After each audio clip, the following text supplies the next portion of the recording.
I think Biden and everybody else in the world is trying to do as much as they can before going to the nuclear thing, because we haven't been the only ones with nukes for a long time. Russia's not the only one with nukes.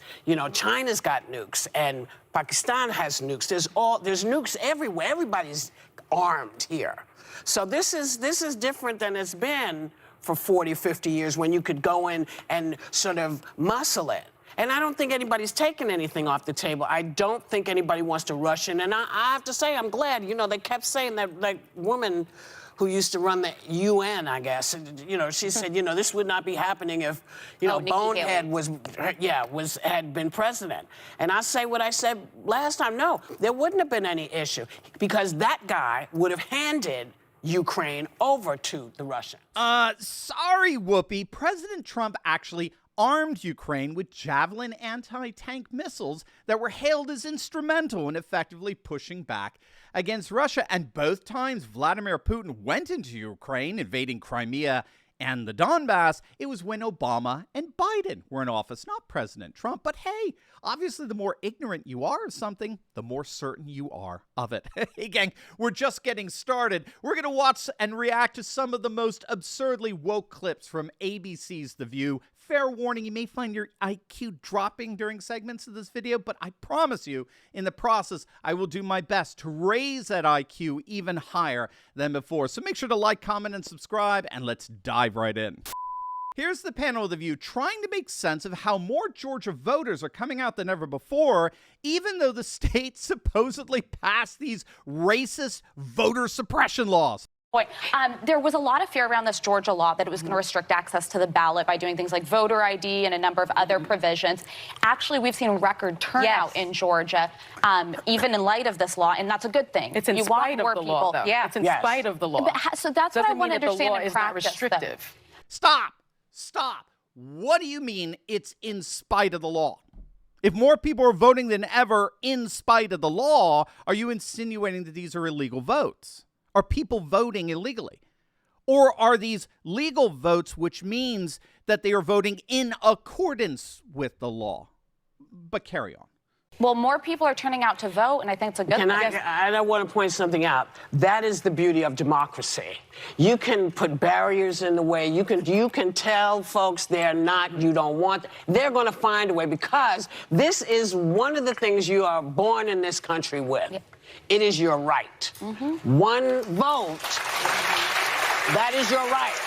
As one person.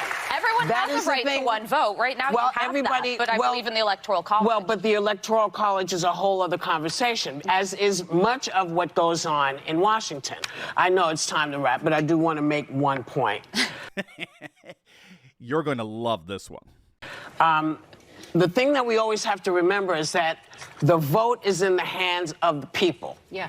And the people decided they're not going to lay down and be told what to do. They're going to get out and make their own futures. However this turns out, people are saying, you're not going to tell me what I'm doing. I'm going to do what I do, because this is my right as an American. But we'll be right back and talk more about it.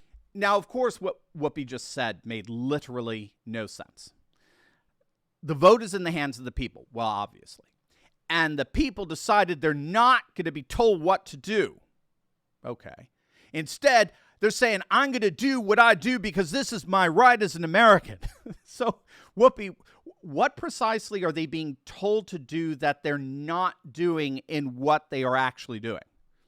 Are they not producing a voter ID? Are they not properly registered? Did they fail signature verification? What are they being told they have to do that they are not doing in what they are actually doing? You see, this is the absurdity you have to fall into when Georgia passes a supposed voter suppression law that in turn results in record voter turnout. And to make it even worse, the vast majority of that record turnout is actually coming from the Republican side, not the Democrats. So these are actually the voters Whoopi despises. Just another day in Whoopi's attempt at educating all of us in imbecility. Here's Sunny Hostin trying and failing to paint Georgia Governor Brian Kemp as a radical extremist. See, what scares me about what Pence was saying, that the GOP under Kemp is the future of the party. You know, what Kemp has done is that in April he signed a bill that allowed Georgians to carry a concealed handgun in public without a license. He also supported legislation to ban the teaching of what I believe is really African-American history in K through 12 classrooms. He also delivered on his promise to basically ban abortion all over the state of Georgia. He also signed into law sweeping new restrictions on voting, making it more difficult for people to vote in Georgia based on election fraud that did not exist. And then last but not least, he handled the pandemic by allowing businesses to reopen as early as April 2020 when people were still dying of COVID. So if that is the future of the Republican Party, I don't want that future. Well, that's quite the litany you've got there, Sonny. So let's take each one of those in turn. Your first issue is actually what's called constitutional carry. It's being passed virtually all over the nation precisely because it's in the Constitution. Your second issue involves Georgia's banning of CRT, critical race theory. That's not the banning of African-American history. It's the banning of a theory, not history. So that's a basic category error on your part. Then Brian Kemp's supposed banning of abortion appears to be thoroughly in line with the Supreme Court's leaked view on Roe v. Wade, so nothing extreme there. The election integrity laws passed in Georgia involve voter ID requirements and got rid of no excuse absentee voting, both of which reflect the majority of voting laws in the nation, including blue states like Colorado. And according to an extensive study on the Committee to Unleash Prosperity, Georgia's response to COVID was ranked 19th in the nation and far outranked radical blue states like California, New York, and New Jersey. So who's the real radical here, Sonny? Lastly, let's have one more go with Whoopi Goldberg playing the part of a trained theologian on TV. The abortion rights battle is starting to blur the lines between church and state. The Archbishop of San Francisco is calling for Speaker Nancy Pelosi to be denied receiving communion because of her pro-choice stance. He's one of the priests who also called for President Biden to be denied sacrament. This is not your job, dude. That is not up to you to make that decision. Stop, Whoopi. Dude, Whoopi, look at me. Look, that's precisely his job. He is the archbishop. Archbishops get to determine who takes communion. Roman Catholic canon law explicitly states archbishops have the power to render judicial decisions, including excommunication. I mean, this woman isn't in touch with reality. But it gets better. But, you know, what is the point of communion, right? It's for sinners. It's for sinners. It's the reward of saints, but the bread of sinners. How dare you? How dare you? Well, Whoopi, if you actually understood Christian theology, you would know that excommunication is actually an act of mercy.